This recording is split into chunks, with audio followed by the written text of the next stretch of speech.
Friends, इस video में मैं आपको बताने वाला हूं कि ओलिव ऐप से लोन लेना सेफ है या नहीं है। अगर लोन लेते भी हैं तो इसका इंटरेस्ट रेट और प्रोसेसिंग फी कितना लगेगा, और उसके बाद लोन के लिए अप्लाई करते हैं तो उससे पहले एलिजिबिलिटी क्राइटेरिया पता होना चाहिए, क्योंकि लोन अगर अप्लाई करते हैं और रिजेक्ट हो जाता है तो उससे सिविल स्कोर डाउन होता है। सब कुछ आपको पता होना चाहिए लोन अप्लाई करने से पहले, और उसके बाद मैं आपको लोन लेकर भी दिखाऊंगा इस ऐप से। तो वीडियो को लास्ट तक वॉच कीजिएगा। आप यहाँ पर देख सकते हैं कि ओलिव ऐप को अभी तक 10 मिलियन से ज्यादा लोगों ने डाउनलोड किया है, और जिसमें 4.6 की इसको रेटिंग्स मिला हुआ है। तो रेटिंग्स और डाउनलोड से पता चल रहा है कि ये पॉपुलर भी है और इसको रेटिंग्स भी अच्छे मिले हैं। ओलिव ऐप 5 लाख तक का मैक्सिमम लोन दिलवाता है, जो कि अपने लेंडिंग पार्टनर्स के थ्रू दिलवाता है, और इसके सारे लेंडिंग पार्टनर्स आरबीआई से रजिस्टर्ड एनबीएफसी हैं। ठीक है, मैं आपको दिखा देता हूँ। यहाँ पे ये देख सकते हैं, ये 6 लेंडिंग पार्टनर्स यहाँ पे दिखा रहा है, लेकिन 6 नहीं है, 8 है, क्योंकि आपको वेबसाइट पे डिटेल मिलेगा। यहाँ पर देख सकते हैं 8 लेंडिंग पार्टनर्स है ओलिव ऐप पे। तो जब भी आप ओलिव ऐप पे लोन के लिए अप्लाई करेंगे तो इन्हीं लेंडिंग पार्टनर्स के थ्रू आपको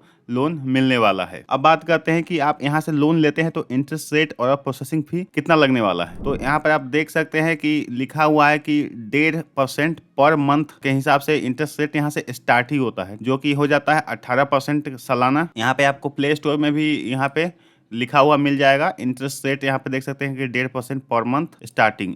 एपीआर रेंज क्या होता है बता देता हूँ आपको। इसमें प्रोसेसिंग फी, 18% जीएसटी और इंटरेस्ट रेट सारे इसमें ऐड होते हैं, यानी एक लोन पे हमें कितना कॉस्ट पे करना पड़ रहा है एक्स्ट्रा, वो इससे पता चलता है। अगर आपको लोन लेना हुआ तो इसकी एलिजिबिलिटी क्राइटेरिया मैं आपको बता देता हूँ। यहाँ पर 21 साल से 60 साल के बीच के लोग यहाँ से अप्लाई कर सकते हैं लोन के लिए। सैलरीड पर्सन भी, सेल्फ एम्प्लॉयड भी यहाँ से अप्लाई कर सकते हैं। आपको आइडेंटिटी में आपको आधार कार्ड, पैन कार्ड लगेगा। उसके बाद यहाँ पे एड्रेस प्रूफ में आपको वही आधार कार्ड काम आ जाएगा, और उसके बाद इनकम प्रूफ में आपको सैलरी स्लिप है या बैंक स्टेटमेंट है 6 महीने, पिछले 6 महीने का। ठीक है, फॉर्म 16 भी चल जाएगा। अगर सेल्फ एम्प्लॉयड है तो आपको बैंक स्टेटमेंट दिखाना पड़ेगा 5-6 महीने का। इनकम टैक्स भी आप दे सकते हैं लास्ट 2 ईयर्स का। ठीक है, और ऑडिटेड फाइनेंशियल स्टेटमेंट्स भी आप यहाँ पर दे सकते हैं। और आपका जो मिनिमम इनकम है, जैसे आगे अगर आप सैलरीड पर्सन है तो आपका मिनिमम इनकम 15,000 होना चाहिए, और आपका जो घर का जो पूरा टोटल इनकम है पर मंथ वो 25,000 या उससे ज्यादा होना चाहिए। तो मैं आपको अब लोन लेकर दिखाता हूँ। तो सबसे पहले आपको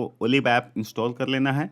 ओलिव ऐप इंस्टॉल करने के बाद आपको साइन अप करेंगे। ठीक है, आपको उसके बाद आपको बेसिक डिटेल्स देना होता है इस तरीके से। उसके बाद आपका लोन ऑफर चेक होगा, तो यहाँ पर डिसाइड होगा कि आपका लोन अप्रूव्ड होगा या रिजेक्ट होगा, क्योंकि वो डिपेंड करेगा आपके सिविल स्कोर पे, आपके क्रेडिट प्रोफाइल पे। उसके बाद लोन अगर अप्रूव्ड हो जाता है तो उसके बाद आपको बैंक डिटेल्स देना होता है। उसके बाद आपका केवाईसी करेंगे। ठीक है, आधार ओटीपी के थ्रू केवाईसी हो जाएगा। उसके बाद ऑटो डेबिट जो होता है इनेबल करना पड़ता है। ऑटो डेबिट में होता है कि आप पर मंथ ईएमआई जो होगा वो ऑटोमेटिक आपके बैंक अकाउंट से कट जाएगा। उसके बाद एग्रीमेंट्स होता है, लोन एग्रीमेंट्स, आपको उसको एक्सेप्ट करना पड़ेगा। उसके बाद आपको बैंक अकाउंट में पैसा भेज दिया जाता है। तो दोस्तों यही था। अगर आपको ये वीडियो अच्छा लगा हो तो वीडियो को लाइक कीजिएगा। आपको ओलिव ऐप से रिलेटेड कुछ भी आपको पूछना हो तो आप कमेंट करके पूछ सकते हैं। आपको सॉल्यूशन के साथ मैं आपको जवाब दूंगा। तो मिलते हैं अगले वीडियो में, तब तक के लिए नमस्कार।